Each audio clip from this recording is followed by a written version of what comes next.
Hi friends, ഇന്ന് നമുക്ക് ലാപ്ടോപ്പിൻ്റെ റാം ഒന്ന് അപ്ഗ്രേഡ് ചെയ്യും. മാക്ബുക്ക് പ്രോയാണ് ഇന്ന് ഞാൻ റാം അപ്ഗ്രേഡേഷന് വേണ്ടി എടുത്തിരിക്കുന്നത്.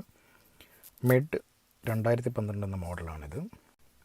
ആദ്യം നമുക്ക് എബൌട്ട് ചെല്ലുക, അതിനുശേഷം മെമ്മറി നോക്കാം. എനിക്കിപ്പോൾ 8 GB ആണ് എൻ്റെ ലാപ്ടോപ്പിലുള്ള റാം. നമുക്കത് 16 ആക്കാൻ പറ്റും. നിങ്ങളെ കൂട്ടുകാർ ശ്രദ്ധിക്കേണ്ടത്, റാം അപ്ഗ്രേഡേഷൻ്റെ ഡീറ്റെയിൽ മാക്ക് നമുക്ക് കറക്റ്റായിട്ട് തന്നിട്ടുണ്ട്. അത് വായിച്ച് നോക്കിയതിന് ശേഷം മാത്രമേ ചെയ്യാവുള്ളൂ. ആദ്യം നമുക്ക് ഇതിൻ്റെ 10 സ്ക്രൂ അഴിക്കുക. 10 സ്ക്രൂ അഴിച്ചതിന് ശേഷം ഇതിൻ്റെ ബാക്കിലെ കവർ ആദ്യം ഓപ്പൺ ചെയ്യുക. നോക്ക്, ഇതുപോലെ ഈ ചിത്രത്തിൽ കാണിച്ചിരിക്കുന്ന പോലെ നമ്മൾ ആ സ്ക്രൂ എല്ലാം അഴിച്ചതിന് ശേഷം അതിൻ്റെ കവർ ഓപ്പൺ ചെയ്യുക.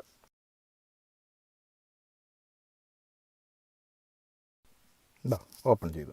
ഇവിടെ എനിക്കിത് നോക്കി, റാം 8 GB ഒരു റാമുള്ളൂ. ഇത് അടുത്ത 8 GB വേറെ റാം കൂടെ, അങ്ങനെ നമുക്ക് 16 GB ആകും. ഇതിൽ ശ്രദ്ധിക്കേണ്ട കാര്യം, സെയിം ക്ലോക്ക് സ്പീഡിലുള്ള റാം ആയിരിക്കണം നമ്മൾ പുതിയതായിട്ടിടാൻ വേണ്ടിയത്. പഴയതിൻ്റെ സെയിം തന്നെ ആയിരിക്കണം പുതിയതായിട്ടിടാൻ വേണ്ടിയുള്ളത്. ഇതിൽ കൂടുതൽ ശ്രദ്ധിക്കേണ്ടത്, ആദ്യം തന്നെ ബാറ്ററി ഡിസ്കണക്ട് ചെയ്യുക. അതിനുശേഷം മാത്രമേ നമ്മൾ ബാക്കി ചെയ്യാവുള്ളൂ. ഇനി നമുക്ക് റാം ഇടുമ്പോൾ ശ്രദ്ധിക്കേണ്ടത്, ഒരു സൈഡ് ചെറുതും ഒരു സൈഡ് വലുതുമായിരിക്കും അതിൻ്റെ ഇത്. ആ ഒരു വെട്ടിൻ്റെ 2 സൈഡും അതിൽ നോക്കിയിട്ട് അതിൻ്റെ ഒരു ലോക്കുണ്ട്, ആ ലോക്കിലേക്ക് പയ്യെ തള്ളി വെച്ചിട്ട് ആ ലോക്ക് അങ്ങ് ക്ലോസ് ചെയ്താൽ മതി. വളരെ ഈസി ആയിട്ട് നമുക്ക് അതിനെ ഇൻസേർട്ട് ചെയ്യാം. അതിന് ശേഷം നമ്മൾ ബാറ്ററിയുടെ കണക്ഷൻ വീണ്ടും റീകണക്ട് ചെയ്യുക. ഇനി നമുക്ക് നോക്കാം എങ്ങനെയുണ്ടെന്ന്. എബൌട്ടിൽ കൊല്ലുക, അതിന് ശേഷം മെമ്മറിയിലേക്ക് ചെല്ലുക. നോക്ക്, ഇപ്പോൾ കാണിച്ചത് നോക്കിയോ, മെമ്മറിയിൽ നോക്കുമ്പം അതിൻ്റെ ഡീറ്റെയിൽ കാണാൻ സാധിക്കും. സ്റ്റോറേജ് അല്ല, മെമ്മറി ഉണ്ടോ, 8 8 16. ഇപ്പോൾ 16 GB ആണ്.